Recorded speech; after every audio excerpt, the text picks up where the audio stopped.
La Bible déclare que tout est celui qui a demeuré auprès de Dieu, la vie n'a pas resté les mêmes. La Bible ne nous trompe pas. La Bible nous demande même que même si la nature ne nous enseigne-t-il pas, si deux personnes se rassemblent, ils deviennent une seule personne. Dans leur façon de penser, dans leur comportement, leur caractère, même leur façon d'agir. Amen. Amen. La même chose quand nous nous approchons de notre Dieu, nous avons la nature de Dieu. La Bible dit, un jour Dieu avait invité son serviteur Moïse pour se rendre à la montagne pour aller prier. La Bible nous dit, quand Moïse était rentré, il était dessali, il était rempli de la puissance de Dieu. Les enfants d'Israël, ils ne devaient pas les regarder en face. Alléluia. Amen. Amen. Amen. Toi et moi, bien-aimés, quand nous nous rendons dans la présence de Dieu, nous prions. Nous prions. Pourquoi? Parce que notre Dieu est feu. Et c'est un Dieu puissant. Alléluia. Amen. Alléluia. Amen. La loi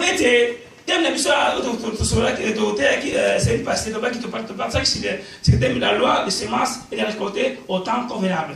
La semaine passée, nous avons dit que nous avons parlé sur la loi des semences et de récolter au temps convenable. Il y a beaucoup de gens qui enseignent la loi des semences. La récolte. Ils n'enseignent pas la récolte ou bien la moisson. Amen. Amen. Mais la moisson est bien, la récolte est bien. La moisson est bien et la récolte aussi est bien. Tu peux récolter. Mais il faut essayer. Avant que toi et moi nous moissonnons, au moment convenable. Amen. Amen. C'est là où se trouve le problème. Il y a d'autres personnes qui ne s'aiment pas, mais ils veulent moissonner. Les autres ont semé, mais il est pressé d'aller récolter. Il faut bien savoir le moment de s'aimer et le moment de récolter. Il y a un temps au milieu qu'il faut attendre, le temps de Dieu. La personne qui sème, on lui appelle le semeur. Amen. Amen. La semence,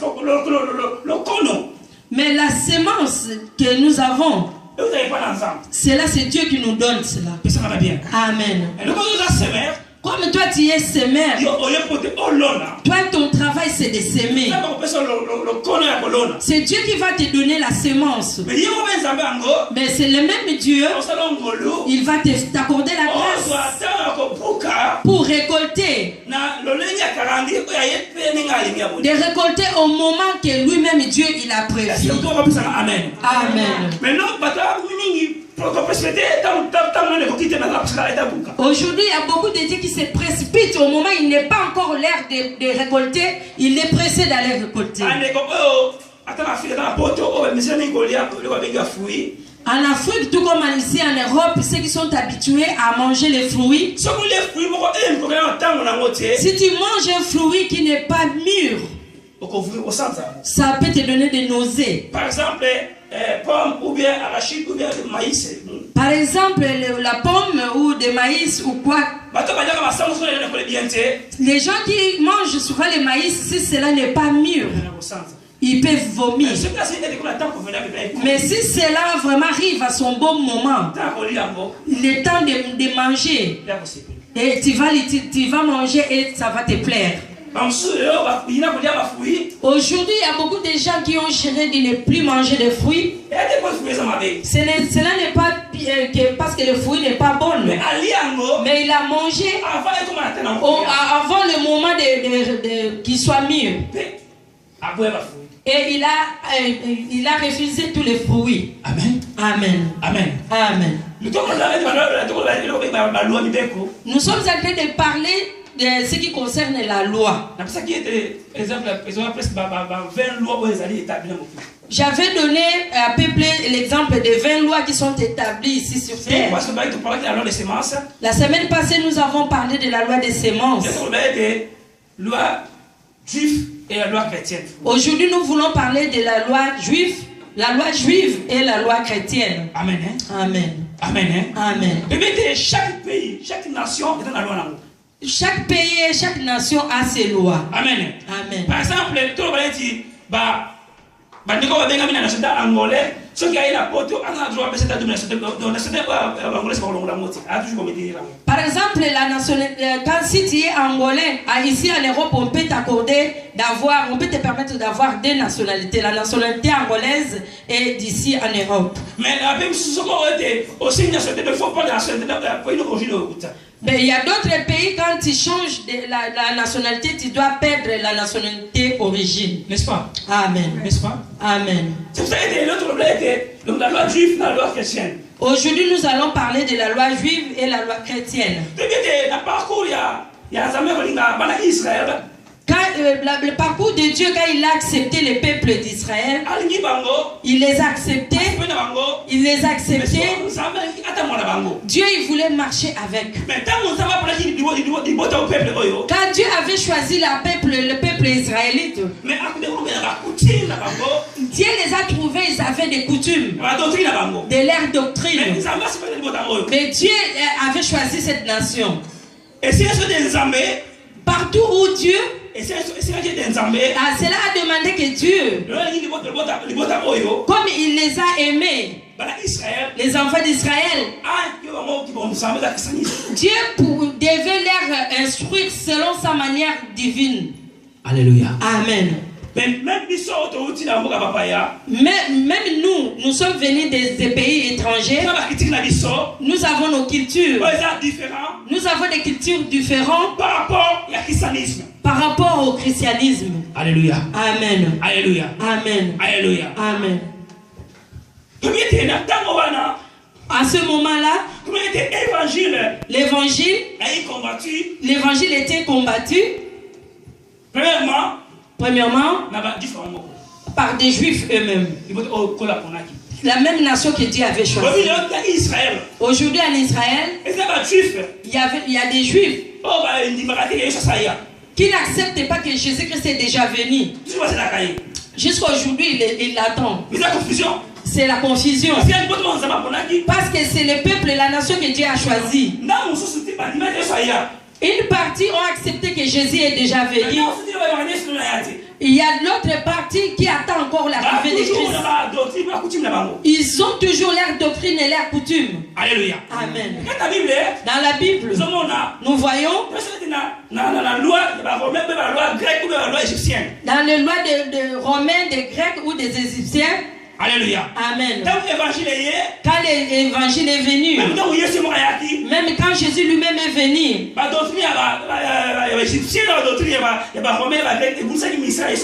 les doctrines des Égyptiens, des Romains et des Grecs avaient combattu la doctrine de Jésus-Christ. Alléluia. Amen. C'est eux qui se complotaient pour tuer Jésus. Parce que Jésus,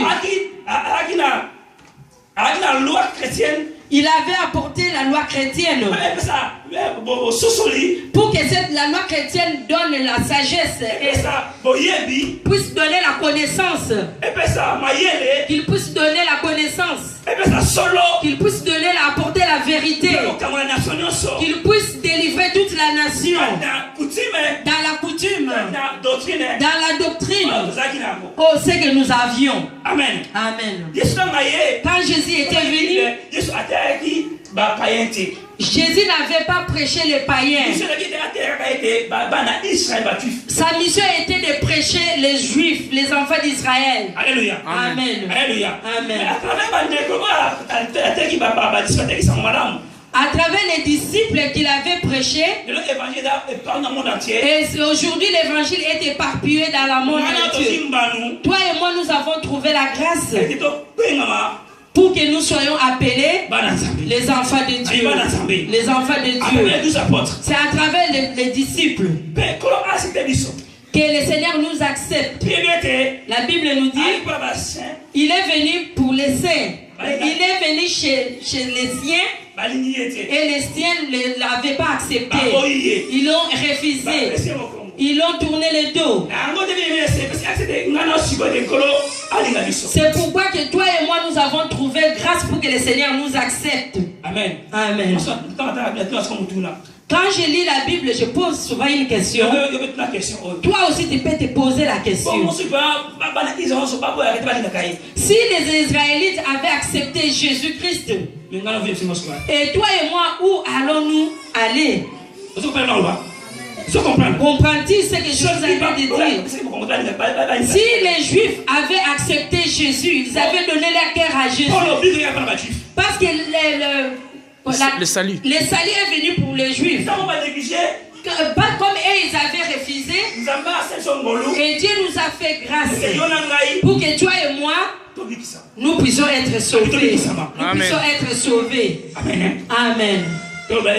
La loi juive et la loi chrétienne. Nous sommes en train de parler de la loi juive et la loi chrétienne. Amen. Amen. Donc, loi juive. La loi juive, jusqu'à présent, ça existe encore. Et ils mettent ça en pratique. Mais la loi chrétienne, qui vient de Jésus-Christ, cela nous est venu nous enlever dans des doctrines, dans la coutume, pour que nous devenions libres. Amen.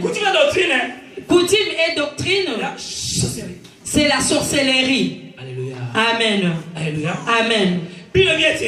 La Bible nous dit, si nous voyons bien,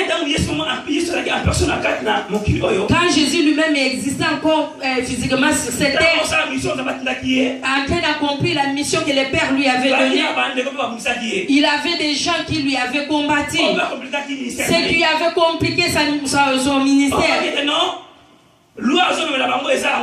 Que la loi que Jésus les apportait n'était pas ça. Il y avait des scribes, il y avait des pharisiens, il y avait des sadducéens, il y avait des républicains. Tout cela, ils avaient leur coutume et ils combattaient Jésus. Jésus qui était venu avec la bonne parole. Amen. Amen. La vraie parole. La vraie parole. La vraie parole. La vraie doctrine. La vraie doctrine. Les vraies lois. Les vraies lois. Amen.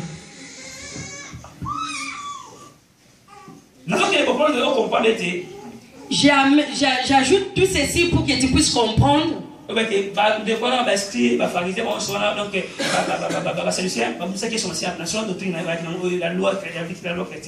tous ces gens-là, les pharisiens, les sadducéens, les républicains, tous avaient combattu Jésus par sa doctrine.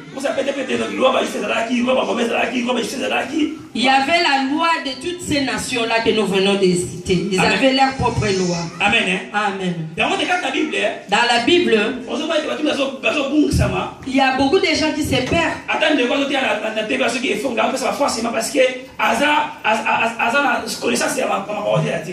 Même les frères qui est en train de prêcher à la télé ces jours ici, ils donnent des faux enseignements.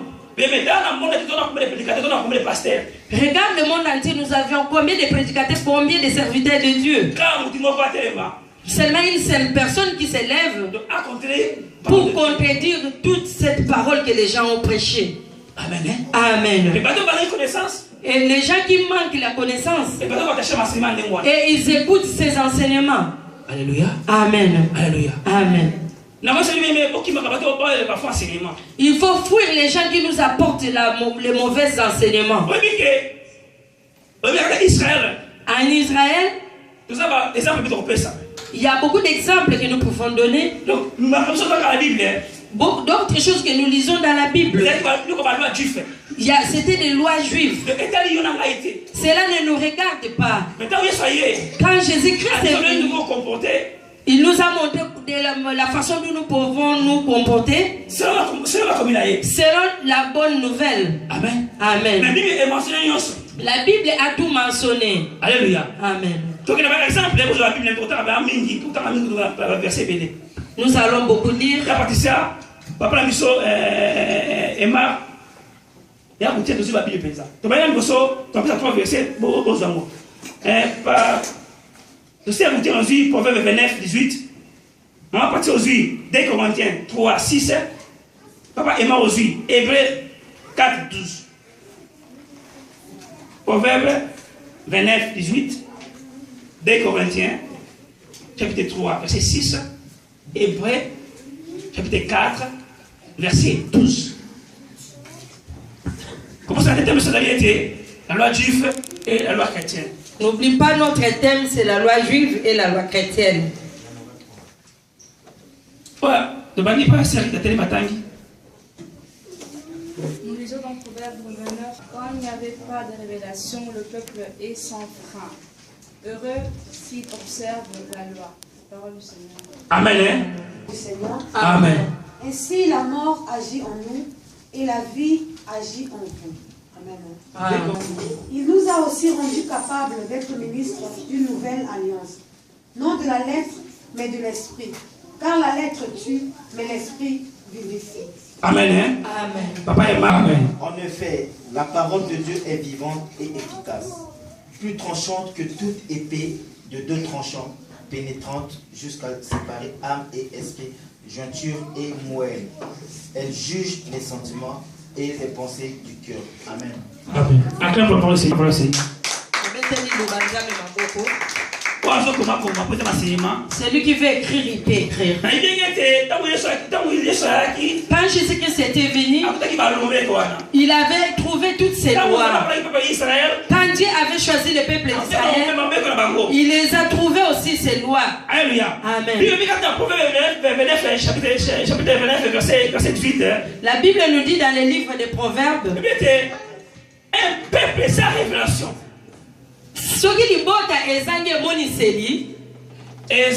Un peuple sans frein. C'est un peuple qui manque de freins. C'est comme une nouvelle voiture qui manque de freins. Alléluia. Amen. Alléluia. Amen. Dieu est en train de nous montrer, toi et moi, quand nous sommes en train de lire la parole de Dieu, ne comprenons pas la parole de Dieu par sagesse humaine, mais demandons la révélation. Alléluia. Amen. Révélation. Si tu manques la révélation, tu es un peuple mort. Tu es un peuple perdu. Tu es un peuple perdu. Sache-le bien, bien-aimé.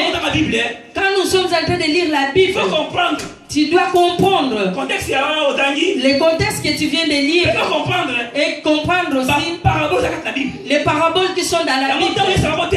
C'est pourquoi quand Jésus-Christ prêchait, les disciples s'approchaient. Seigneur, tu y as parlé.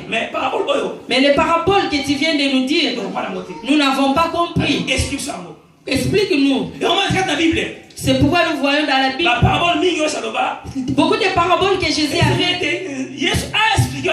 Et ça devait que Jésus-Christ leur explique encore. Malgré qu'ils vivaient ensemble. Malgré que c'est lui-même qui les avait appelés. Alléluia. Amen. Si tu lis la Bible comme un révis simple, comme un livre normal, comme un livre simple, manque de révélation, tu vas apporter la mort. Amen. Amen. Avant de lire la Bible, ce n'est pas comme tout autre livre. C'est un livre saint, inspiré par Dieu. Amen. Mais c'est les gens qui ont écrit. Alléluia. Amen. Dans ce monde, et les écoliers, et les étudiants et les lecteurs de livres,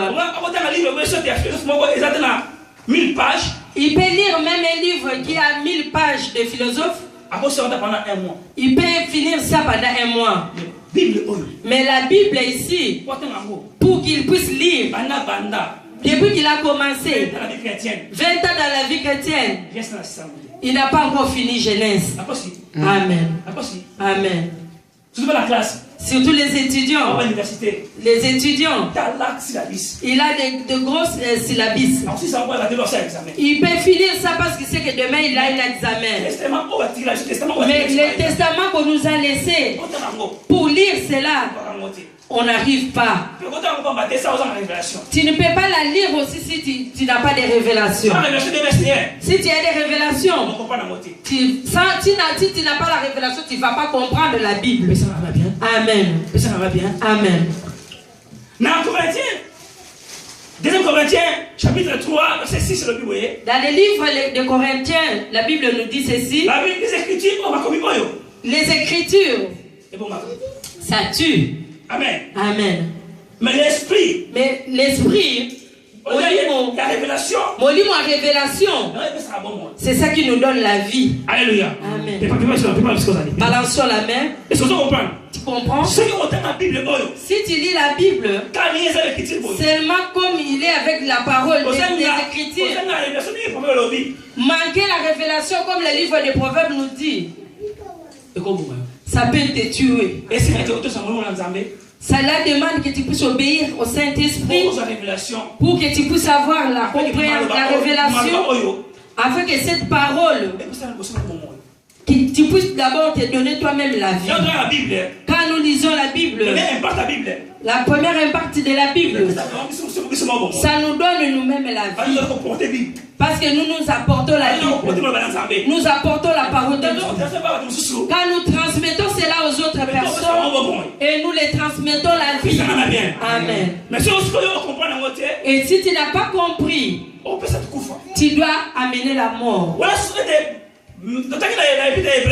Hébreu nous a dit, Hébreu 4:12. Alléluia. Amen. La Bible nous aide. La parole de Dieu, c'est une épée. Et c'est une épée aussi. À deux tranchants.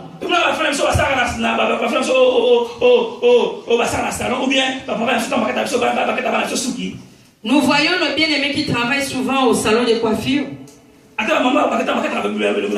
Même les mamans qui utilisent la lame. Si tu prends les lames des rasoirs, c'est toi-même qui as acheté. C'est toi-même le propriétaire. Mais si tu n'utilises pas bien l'utilité des lames de loisir, ça peut changer, ça peut te blesser. Même la chose que tu voulais utiliser, et tu arrêtes. Amen. Est-ce que nous sommes... C'est toi-même qui as acheté avec ton propre argent. Mais comme tu ne sais pas l'utiliser, comme c'est tranchant les deux côtés, et ça te blesse, et tu es fatigué, tu es abattu, et tu es démotivé de ce que tu voulais faire. Alléluia. Amen. Amen. Amen. La parole de Dieu, c'est comme une épée à deux tranchants.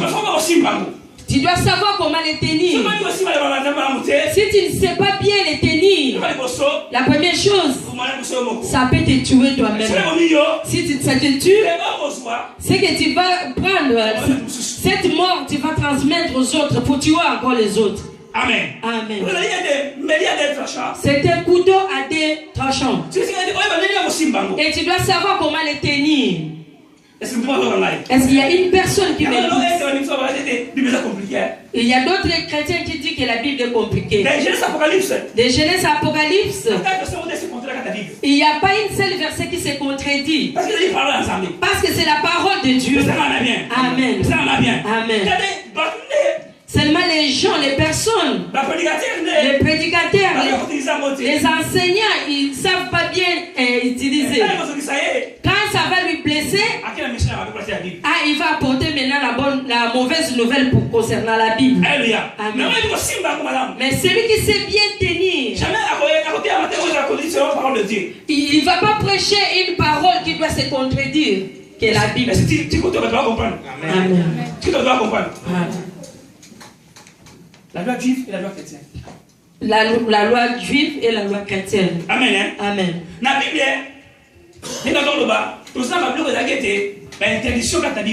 dans la Bible, nous avions des choses qui étaient interdites.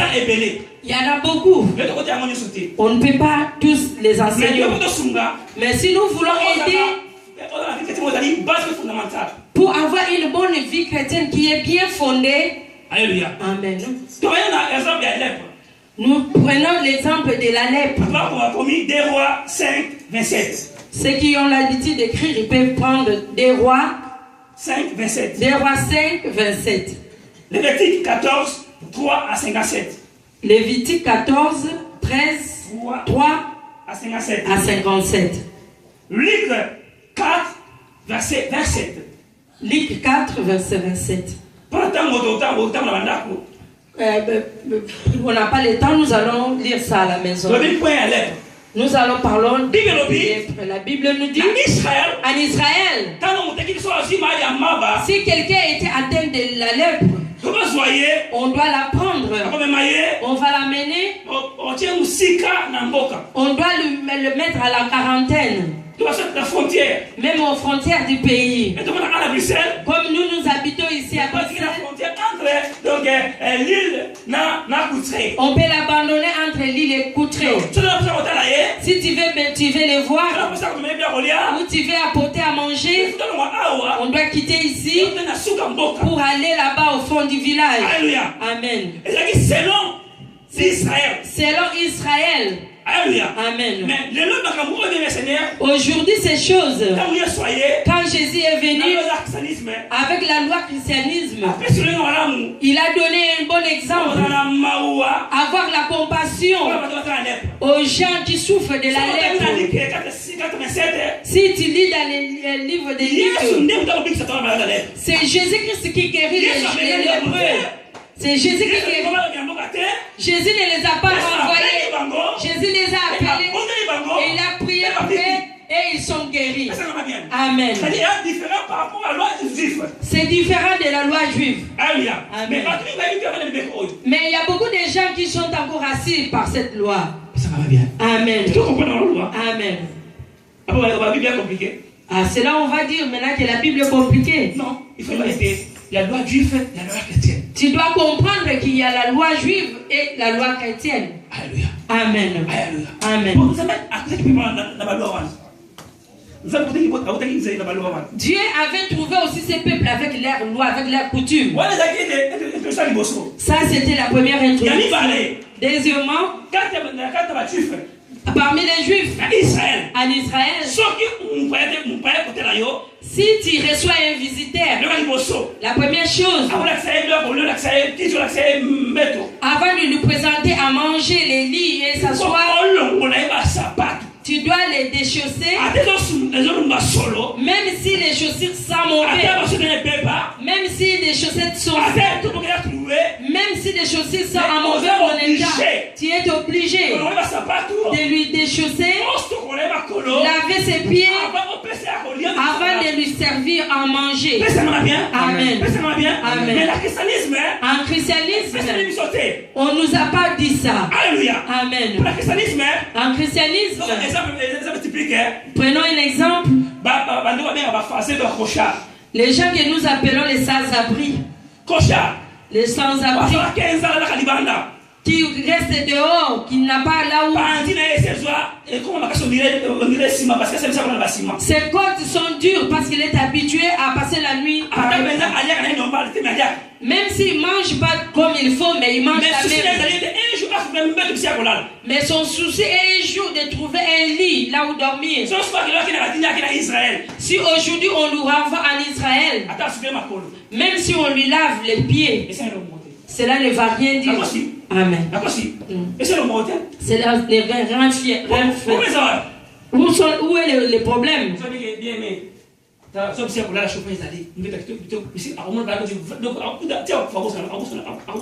Si tu lui présentes un lit, là il sera content parce que c'est ça son besoin.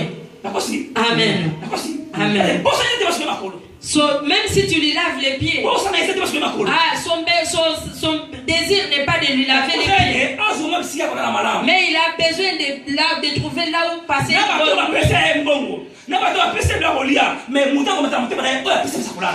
C'est même les gens qui ont donné de l'argent ou lui a donné à manger. Mais celui qui va monter dans son cœur, c'est celui qui lui donne là où dormir. Amen. Amen. Et maintenant, au moment du christianisme, nous n'avons pas tout ça. Amen. Amen.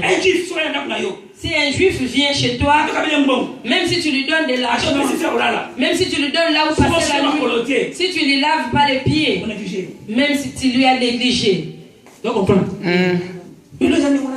Ce n'est pas ça la loi.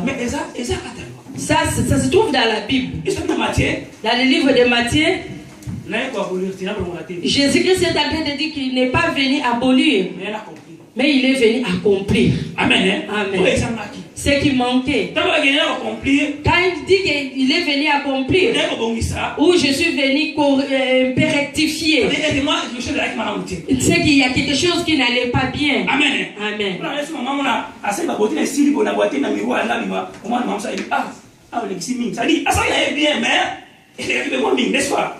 Il y a d'autres personnes avant de sortir, ils se rendent encore dans le miroir pour voir, ils voient que je vais rectifier, ici c'était pas bien. C'est très différent entre la loi juive et la loi chrétienne. Matthieu 10, verset 14. Matthieu 10, verset 14. Là où, pour lire, là où laver les pieds, on peut lire dans le livre de Matthieu. Aussi, Genèse 18, 4. Genèse 18, 4. Au moins, Israël, il faut se rendre compte. Avant qu'il y ait. Mais non, bien, Seigneur, pour les chrétiens, et ils ont sauté. Pour nous, les chrétiens, cela ne nous dit rien. Alléluia. Amen. Mais pour les chrétiens, pour nous, aujourd'hui, les chrétiens, ce que le Seigneur nous demande, nous devons avoir un cœur d'amour, un cœur pour hospitalité, pour partager avec les autres. Alléluia. Amen. Il nous dit que si tu as des tuniques, donne-les à l'autre qui manque. Alléluia. Amen. Troisième point. Ce qui, moi aussi, si une femme est pendant ces périodes mensuelles, amen, où elle est indisposée, la Bible nous dit, c'est le troisième point. Chapitre 15, verset 19, au sauter au temps 25. Toujours Lévitique, chapitre 20, verset 13, au sauter au temps 18. Au moment où on a été dans Israël, en Israël, c'est leur loi. Si une femme et elle est pendant les périodes mensuelles, la première chose, il ne peut pas s'approcher là où il y a des gens. Deuxième chose, elle ne peut même pas faire à manger pour son mari. Amen. Amen. Troisième chose, elle ne peut pas se rendre au temple. Amen. Amen. Mais aujourd'hui, cela n'est pas pareil. Alléluia. Amen. Et toi, tu as une femme que tu as épousée. 7 jours, elle ne prépare pas pour toi. Et tu dois commencer à aller manger au McDo et quick. Tu viens du travail fatigué, mais tu ne peux pas manger parce que la femme s'est cachée. Elle avait des objectifs. Salle de bain et sa chambre à coucher. Amen. Il